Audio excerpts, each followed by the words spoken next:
대한민국 집코노미의 모든 것 손바닥 들여다보듯 훤하게 들여다보는 손바닥 부동산 시간입니다. 자, 도시와 경제 송승현 대표, 오늘은 전화 연결돼 있습니다. 대표님 안녕하세요. 네, 안녕하세요. 네. 자, 오늘은 저희가 이 얘기를 좀 해보겠습니다.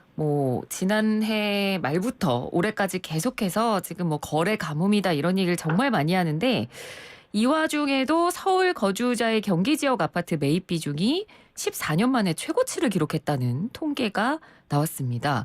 구체적으로 어떤 내용이었나요? 네, 부동산원 통계가 나왔는데요. 네. 이게 서울을 비롯해서 아파트 매매 거래 통계, 여러 가지 통계들을 내놓는데요. 여기서 좀 눈여겨볼 만한 게 이제 올해 1월부터 4월까지 4달 정도 되잖아요. 네. 네, 경기에서 팔린 아파트 매물, 이제 아파트 매매 거래가 22,000건 정도가 되는데, 거기서 서울에서 거주를 하시는 분이 매입한 건수가 한 4,100건 이상, 한 4,200건 가까이 되더라고요.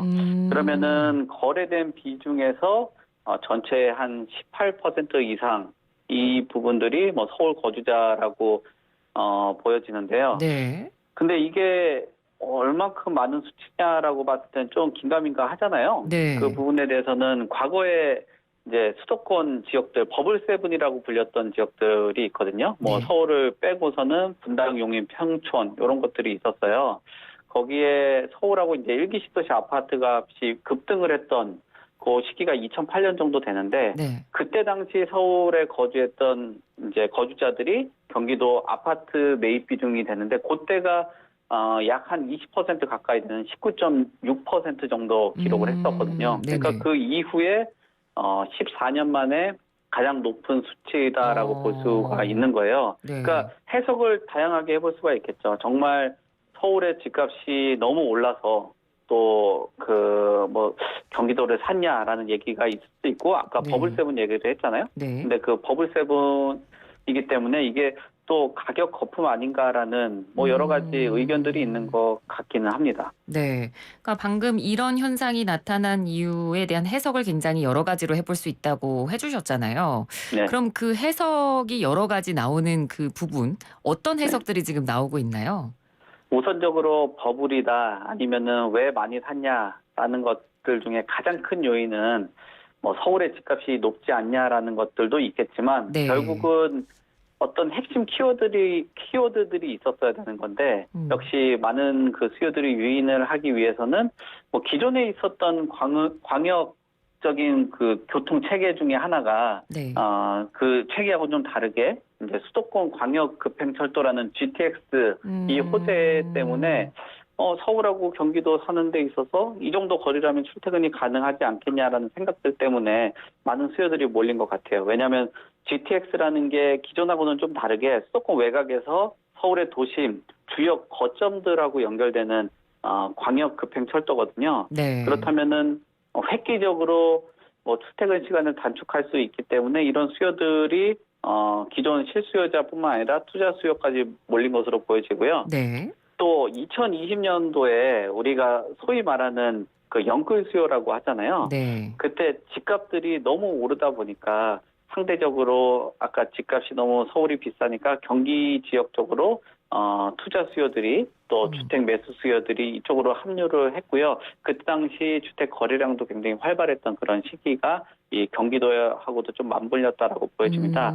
그리고 우리가 이제 추가적으로 아무래도 가격이 좀 더 오르지 않을까라는 그런 연끌 수요들이 소위 말하는 집을 사지 않으면 네. 참 적절한 표현이 안 될 수도 있겠지만 소위 그 벼락거지라는 그런 환경에 많은 그 수요들이 또 딸려 들어간 측면도 있거든요. 네. 그래서 몇 년 동안 많이 늘었고요. 최근 들어서는 역시나 서울 거주자들이 관심이 많이 갖고 있는 것들이 일기 신도시에 대한 그 재건축 기대감들이 좀 크게 작용했다라는 분석들이 나옵니다. 네. 그러니까 분당 신도시 같은 경우도 이제 서울 거주자 매입 비중이 평균 19.4% 정도가 됐거든요. 이것도 올해 4월까지 2010년도 이후에 12년 만에 가장 높은 수치라고 보여지는데요. 단순히 그 가구 수로 얘기하면은 올해 분당에 팔린 아파트 중에 5개 중에 하나 정도는 서울에 있는 사람이 매수를 했다라고 보시면 될 것 같고요. 네. 또 그 외적으로 뭐 용적률이 가장 낮은 지역으로 평가를 받고 있는 일산 신도시 같은 경우도 역시나 서울에 계신 분들이 1월부터 4월까지는 한 30% 정도 거래를 했고요. 또 삼본 신도시도 20%가 넘었고요. 또 평촌 같은 경우도 뭐 한 21% 정도가 됐으니까 역시나 뭐 일기 신도시 쪽에 뭐 서울에 거주하시는 분들의 매입 비중이 굉장히 큰 그 수치를 기록했다라고 보시면 될 것 같고요. 네. 또 서울하고 일기 신도시뿐만 아니라 인천 아파트까지도 많이 매수를 했어요. 그래서 올해 1월부터 4월까지도 인천 아파트 중에서 서울 사람이 산 비중이 13.3%거든요. 이게 2006년 조사 이후에 뭐 최고치를 기록했다라고 보여지니까 네. 결국은 주택 가격이 높아서 이탈한 수요도 있겠지만 또 이런 일기 신도시에 대한 그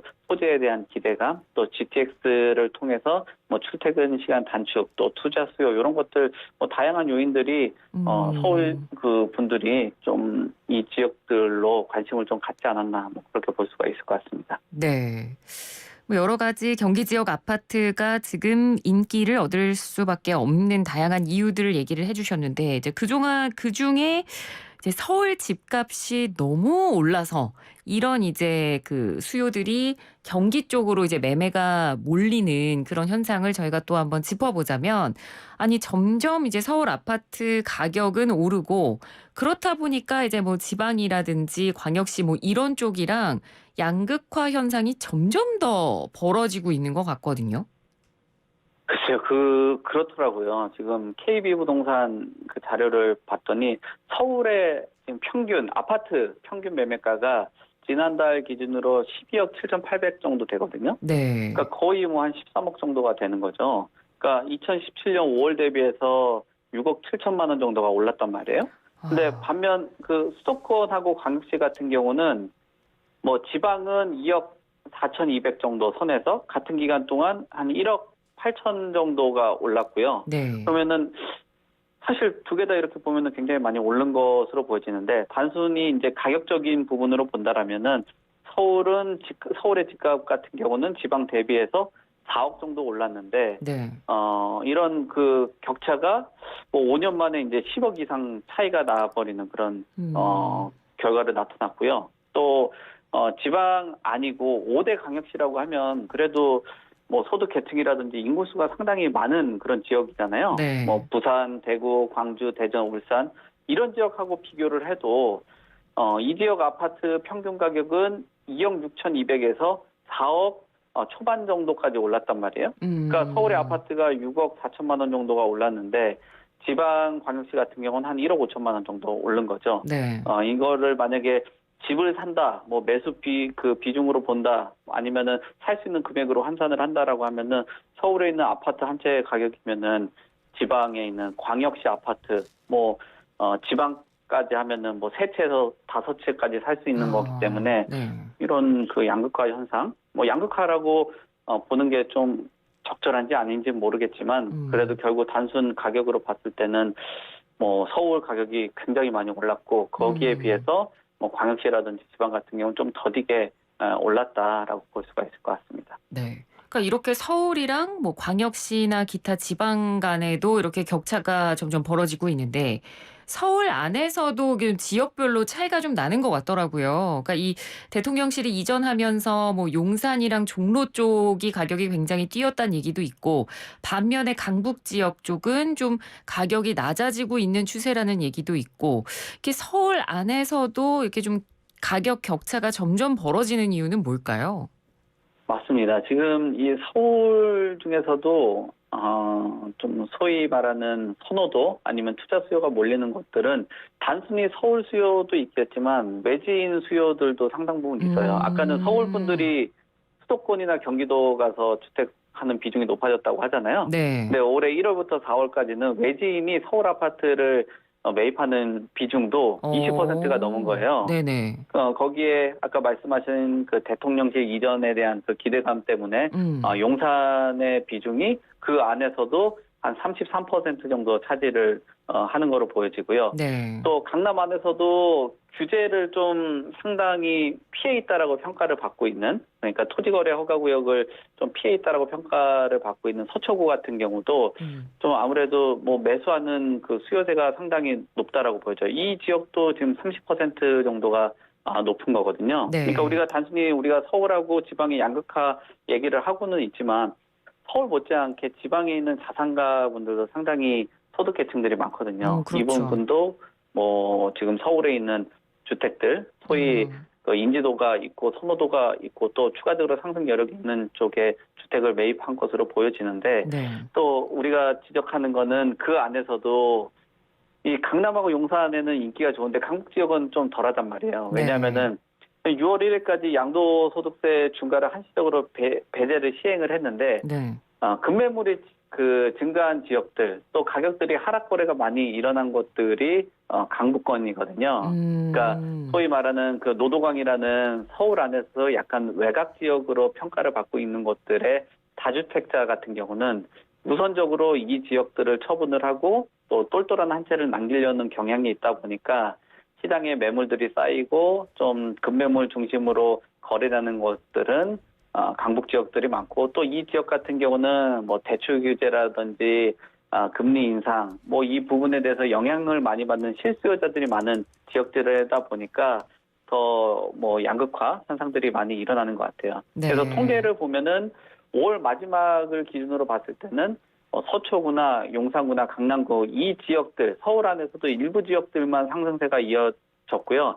젊은 그 수요들이 집중적으로 매수했던 지역들이 뭐 소위 노도광이라고 불리는 노원, 도봉, 강북구 같은 경우는 오히려 내림세 추이가 있었습니다. 네. 그리고 아까 매수세가 짙었던 경기도 인천 같은 경우도 매수는 많았었지만 뭐 가격 변동률이라든지 이런 것들은 하락이었어요. 결국은 최근 1, 2년 동안 샀던 분들이 우리가 영끌 매수 얘기를 많이 했잖아요. 그 네. 영끌 매수를 했는데 지금 뭐 금리 인상이라든지 뭐 대출 규제 그다음에 주택에 대한 고점들이 시사되는 시기 안에서는 매수는 많이 했지만 변동률로 봤을 때는 뭐 수도권이라든지 인천 같은 경우도 지금 내림세가 이어지고 있기 때문에 네. 이런 부분들이 장기적으로 봤을 때는 주택을 매수하신 분들의 판단이 조금 부정적으로 작용해서 뭐 가게 안에서도 아니면 또 소비하는 데 있어서도 조금 리스크로 작용할 수 있다라는 것도 충분히 우리가 인지를 해볼 필요가 있다라고 봐야 될 것 같습니다. 네. 자, 이렇게 그러니까 가격 격차가 뭐 서울 안에서도 그렇고 서울과 수도권을 봐도 그렇고 전국으로 봐도 지역별로 이제 격차가 나는 건 뭐 당연한 일이라고 할 수 있겠습니다만 그 격차가 너무 벌어지면 이게 문제가 되는 거니까요. 이렇게 격차가 점점 이렇게 벌어지게 된다면 어떻게 하면 이 격차가 좀 좁혀질 수 있을까? 이 부분도 사실 좀 사회적 논의나 고민이 필요해 보이거든요. 이 부분에 대해서는 어떻게 보십니까? 참 이게 두 가지 양면이 있어요. 어떻게 보면 격차가 벌어지면은 그 격차 벌어진 주택 안에 뭐 저소득 계층이라든지 서민들이나 아니면 내 집 마련할 수 있는 분들에겐 기회가 될 수가 있는 거거든요. 네. 모든 주택이 다 같이 오르게 된다라면은 정말 최근 들어가지고 서울의 주택 가격이 거의 평균이 13억 정도가 되는데 이런 주택들이 계속적으로 많아지는 게 좋은 거냐라고 봤을 때는 또 그렇게 보기는 좀 어렵지 않냐라고 그렇죠. 봐야 네, 되거든요. 네. 그러니까 일정하게 완충 역할을 할 수 있고 좀 저렴한 주택이 있는 것은 필요로 할 것으로는 보여집니다. 다만 이 부분들이 격차가 벌어질 수 있냐 없냐라고 봤을 때는 앞으로는 추가적으로 좀 더 있을 것으로 보여져요. 왜냐하면은 지금 다주택자에 대한 그 세금이 강화가 됐기 때문에 네. 1주택자 중심으로 지금 디자인이 되고 있단 말이에요. 네. 그러면은 보유에 대한 가치가 높은 똘똘한 한 채 중심으로 뭐 매수세가 있고요. 또 그다음에 특정 지역의 선호 현상이 강하게 짙을 수밖에 없거든요. 그리고 우리가 몇 년 동안 저금리에 기대서 주택 투자를 했지만 저금리라는 것이 사실 영원하지는 않은 거예요. 그렇죠. 지금 그 상황도 금리도 계속적으로 상승을 하고 있잖아요. 네. 그러면은 대출에 대한 규제 또 금리 인상 그러면 구매력이 뭐 줄고 또 고점에 대한 피로감이 있는 곳들 중저가 아파트 같은 경우는 수요가 줄 수밖에 없거든요. 네. 그러면 똘똘한 한 채 또 수요가 줄어들어지는 주택 뭐 이 안에서는 뭐 아무래도 양극화가 더 벌어질 가능성이 높다라고 보여집니다. 다만 음. 뭐 이 부분들을 좀 개선을 할 수 있다라고 보면은 우리가 최근 들어서 교통에 대한 그런 부분들, 뭐 아니면 지역 주변의 전체적인 인프라 개선들, 뭐 이런 것들이 일어나야 될 것으로 보여지고요. 네. 또 그 지역 안에서 산업을 일정하게 유치를 해줘야지만 일자리라든지 고용, 또 거기에 인구수 증가, 소비 활동 이런 것들이 일어날 수 있기 때문에 우리가 단순히 뭐 세금이다, 아니면은 주택에 대한 규제 뭐 이런 것들로만 해가지고 양극화를 해소한다라는 거는 거의 뭐 불가능에 가깝기 때문에 뭐 산업 육성이나 뭐 그런 산업을 통해서 뭐 인구수를 늘릴 수 있는 또 소득 계층이나 고소득 직장인들이 들어올 수 있는 이런 환경들을 만들어 놓지 않고서는 네. 단순히 수요 억제, 공급 증가 이것으로만은 뭐 양극화 해소에는 좀 한계가 있지 않나 뭐 이렇게 보여집니다. 그러니까요. 뭐 누구나 다 사실 직장에서 가까운 곳에 집 얻어서 살고 싶잖아요. 네, 그렇다 보니까 그리고 지금은 직장이 워낙 이 서울하고 수도권에 집중돼 있다 보니 최대한 이제 출퇴근 시간을 줄이기 위해서 이제 직장 근처에서 다들 살고 싶은데 집값이 너무 비싸다 보니까 이제 어쩔 수 없이 이제 점점 뒤로 밀려나는 이런 현상들이 지금 계속해서 발생을 하고 있고 그렇기 때문에 뭐 방금 말씀해 주신 지방에서의 어떤 인프라 구축도 중요할 테고 그다음에 이런 어떤 양극화나 격차를 최소화할 수 있도록 정부에서 나오는 정책들도 굉장히 중요해질 텐데 이제 아까 저희가 뭐 일기 신도시 재건축 기대감이란 이야기를 하긴 했습니다만 네, 그런 면에서 이제 김동연 경기지사 당선인이 이번에 민선 8기를 이어받으면서 굉장히 더 관심을 이제 모으고 있는 것 같습니다. 그러니까 아무래도 이제 이 일기 신도시 재건축 부분을 어떻게 추진하느냐 이게 사실 경기도민들에게는 가장 관심이 클 수밖에 없는 부분이거든요. 이 네. 부분에 대해서는 또 저희가 부동산 정책 어떤 부분을 좀 눈여겨보면 좋을까요? 네, 지금 아까 좀 전에 재건축 얘기를 말씀을 주셨는데 이제 그 산업적인 부분, 인프라도 중요하지만 또 주거질에 대한 개선 이 희망도 상당 부분 있거든요. 네. 그래서 사실 몇 년 동안은 서울시장에 대해서 관심이 많았다면 최근 들어서는 또 이 일기 신도시가 워낙 대선부터 이슈가 되다 보니까 맞습니다. 경기도권에 대한 그 정책이나 부동산 정책에 관심이 많은 것 같아요. 네. 그래서 그 김동연 당선인 공약집 내용들 보면은 결국 여기 정확하게 지적하셨던 뭐 출퇴근 시간, 그다음에 일자리 이런 것들이 그 1순위 공약으로 담겨져 있더라고요. 그래서 그 일기 신도시 특별법을 좀 해서 뭐 주택을 뭐 좀 순조롭게 뭐 공공이 됐던 민간이 됐던 어떤 방식 형태로 해서 아무래도 주택 공급을 늘리고 주거질 개선을 하기 위한 그런 방법들이 좀 정책에 담겨져 있었던 것으로 보여지고요. 또 3기 신도시 같은 경우도 앞으로 구축을 계속 해 나가야 되잖아요. 네. 이 부분에 있어서도 뭐 교육이라든지 교통 인프라 개선, 이 부분들 또 정주 환경, 뭐 자족 기능 이 부분들을 건설할 수 있는 도시개발 방식을 채택을 할 것으로 보여지고요. 또 앞으로 뭐 153 부동산 정책이었더라고요. 그러니까 1위 1기 신도시고 3기 신도시인데 마지막 네. 5는 청년, 신혼부부, 무주택자 이분들에게 50%의 반값 아파트 공급하겠다라는 공약입니다. 네네. 이게 뭐 쉽게 될 수 있을지 없을지는 좀 모르겠지만 그 부분에 있어서도 나름 의미가 있는 그 부동산 정책이라고 볼 수 있을 것 같고요. 네. 또 최근 들어서 집값이 오른다 내린다 뭐 얘기들이 많았었던 부분들 또 주택 거래가 활성화되지 못하는 이유 중에서도 아까도 토지거래 허가구역이 묶이다 보니까 그 주변 지역들의 거래들이 많이 늘어났었잖아요. 네.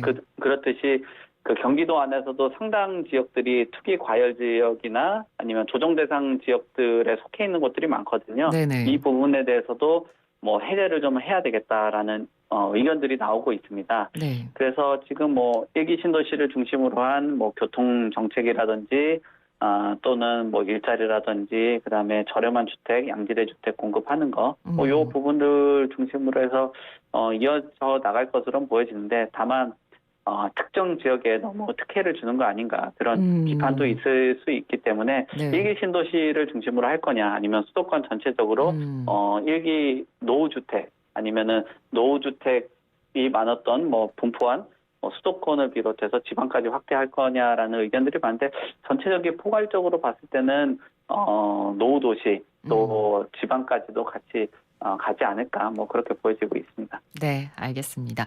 오늘 말씀 잘 들었습니다. 고맙습니다. 네, 감사합니다. 네, 지금까지 도시와 경제 송승현 대표였습니다.